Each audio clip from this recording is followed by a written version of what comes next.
Dear Vice President and Dean, Professor Lau Chak Singh, esteemed faculties, distinguished guests, proud family members and friends, and graduating class of 2025, good afternoon. I'm deeply honored and privileged to be your congregation speaker on this special occasion. My hearty congratulations to the class of 2025. Today marks an important milestone transition in your lives at a time when everything else in the world is in transition too. The economy, healthcare, climate, technology, and politics. Our entire world's operating system is being rewritten. In the midst of this profound transformation, you're stepping into your calling. Now as an entrepreneur, technology entrepreneur, I've come to realize that entrepreneurship is often about spotting possibilities long before they become obvious to others. Opportunity and uncertainty go hand in hand, and innovation is born from seeing what could be, not just what is.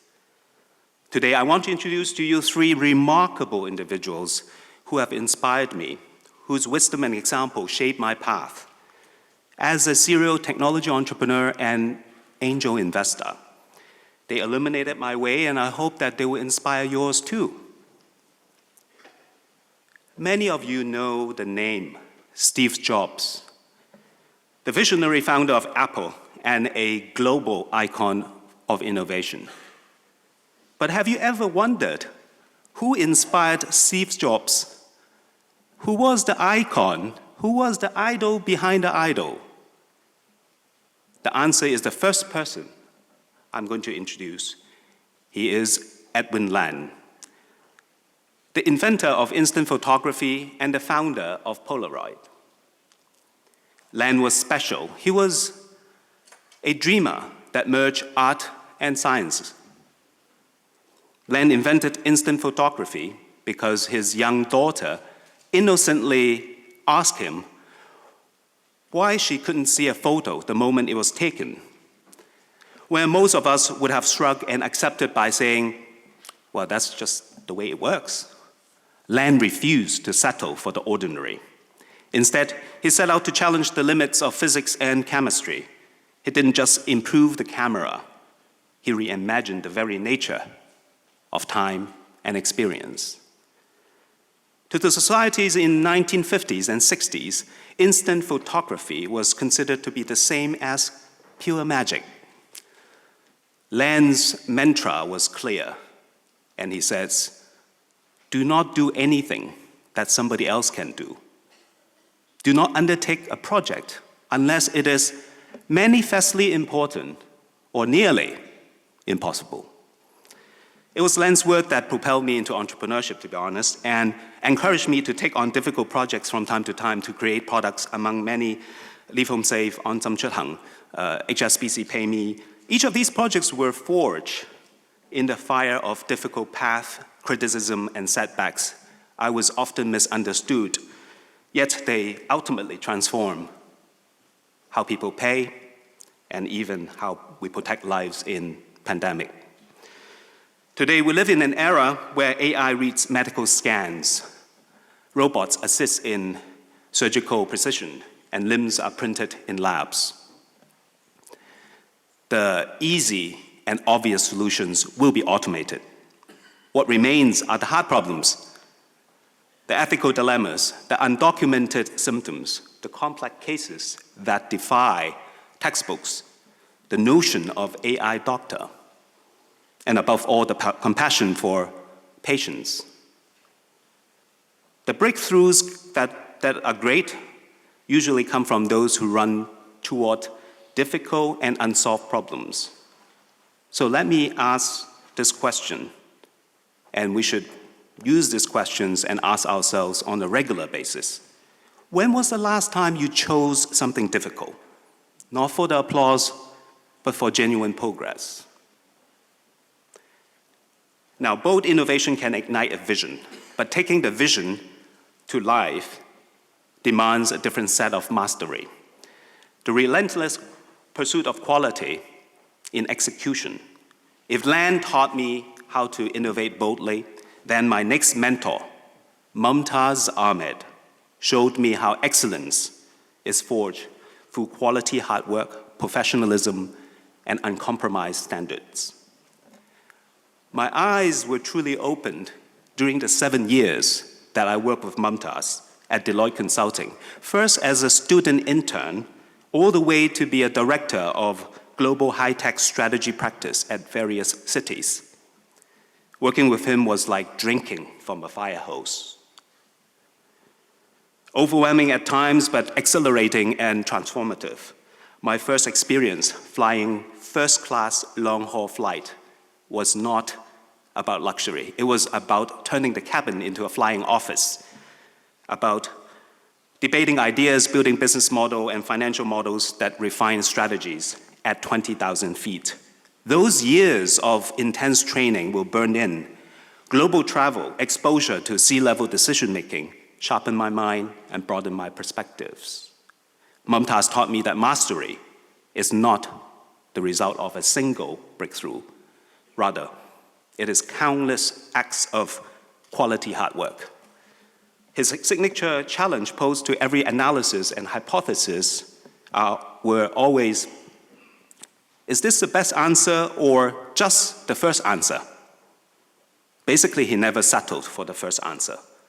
As the Chief Strategy Officer of Deloitte globally, Mumtaz, like great professor and legendary business icon, is known for vivid nicknames, entertaining anecdotes, and colorful jokes. But beyond that, his best-selling book distilled his philosophy into 3 rules for business, which I think are equally applicable to healthcare. Rule number 1, better before cheaper, which speaks to quality-first mentality. Rule number 2, revenue before cost, which speaks to growth mindset. Rule number 3, there are no other rules, which implies adaptability and flexibility in everything else other than quality and growth.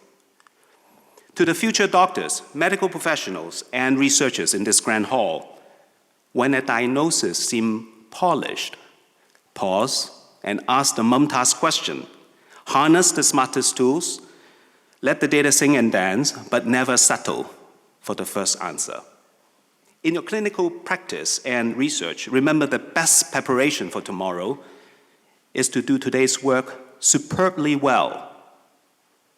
Let the 3 rules of quality, growth, and adaptability be your compass. Make no mistakes, the pursuit of mastery is not a quest for perfection, but a journey toward ever greater understanding and continuous improvement. Excellence in medicine, as in life, is built day by day and patient by patient. The last person came from a place even closer, a place of quiet honesty. Let me introduce to you Felix. He has been my confidant through every decision, my companion in midnight debates, and a trusted sounding board in my most vulnerable moments. Felix is a driven entrepreneur too, someone who risked everything to build social media platform in mobile in mainland China and Taiwan back in 2006, long before the world was ready. He failed and lost hundreds of millions of dollars, but he never lost the trust of his investors, partners, and teammates. Rather than taking the easy path of quitting, he downsized the business, pivoted, and eventually put the company back on hyper-growth, leading to a decent exit in 2014. He also created the legendary iButterfly globally, a revolutionary augmented reality mobile app for gamified shopping by catching digital butterflies with your smartphone, years before Pokemon Go made headlines. Many commended Felix for his resilience, how he came back stronger, time and again, from every setback. Yet, what I saw was something deeper. The truth is, Felix was not just a friend. Felix was me. All along our self-talks, Felix kept asking me all those challenging questions, such as, are you climbing the right mountain? Skills and speed are important, but direction matters more. What did you learn from success and failure? I believe failure is a better teacher than triumph. To fail fast is to listen to feedback at a lower cost. To fail big is to do something that matters. To fail forward is to change and convert roadblocks and bruises into building blocks. Now, if failure were a degree, I'm at least a master, if not a PhD.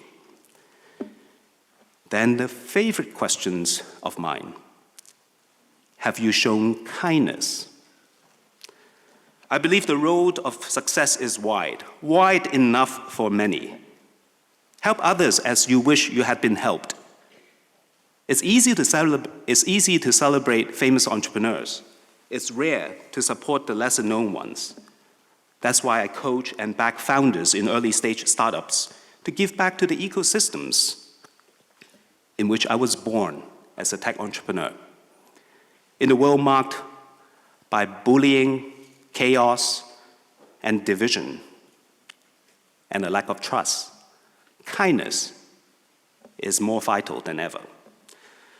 Entrepreneurship is exciting, but it could also be lonely. So Felix is very important. It's my reflection, my inner voice, who drives self-improvement and lifelong learning. For all of you, all of us, we may never be able to create a healthcare system that is perfect or error-free, but we can always build one that is relentlessly self-improving through humble reflection, learning from failures, and practicing kindness every step of the way. I know Dean Professor C.S. Lau and his team are working diligently to transform medical education, research, practice, and translation in the age of AI. In just a moment, as the Dean bestows upon you your hard-earned parchment and certificate, remember this. You now become the architects of the new era of advancing healthcare through human-AI partnership. The age of AI is not just about technology, it's about reimagining what's possible for humanity. It's about what is in your hand. That lies the power to make healthcare more accessible, to turn the incurable into curable, to prevent the next public health crisis, and to personalize health care to each individual. So in this process, who will be your guiding lights? Who will be your Edwin Land, inspiring you to chase what is manifestly important and nearly impossible? Who will be your Mumtaz Ahmed, challenging you to uphold quality, pursue growth, and adapt with resilience? Who will be your inner voice Felix, reminding you that self-reflection, kindness, and lifelong learning are necessities beyond virtues? The future of medicine won't solely found in the operations theaters or written in algorithms. It will be defined by the character you bring to your patient, to every problem, every decision, and every moment of uncertainty. Now, finally, please allow me, perhaps the least medically qualified person in the room, to offer a few health wishes. May lifelong learning and bold innovation immunize you against the common cold of complacency. May resilience steady your heart and free you from the insomnia of failures and feelings of unworthiness. May you shed the toxic weight of other people's opinions and walk lightly in your own convictions. And may you detect the first cancer cell of ego and heal them daily with your kindness and humility.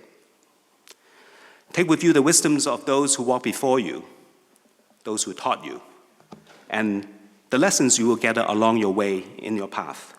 Put on your white coat, now go heal the world, not only with your knowledge, but also your courage, your quality hard work, your compassion, and your character.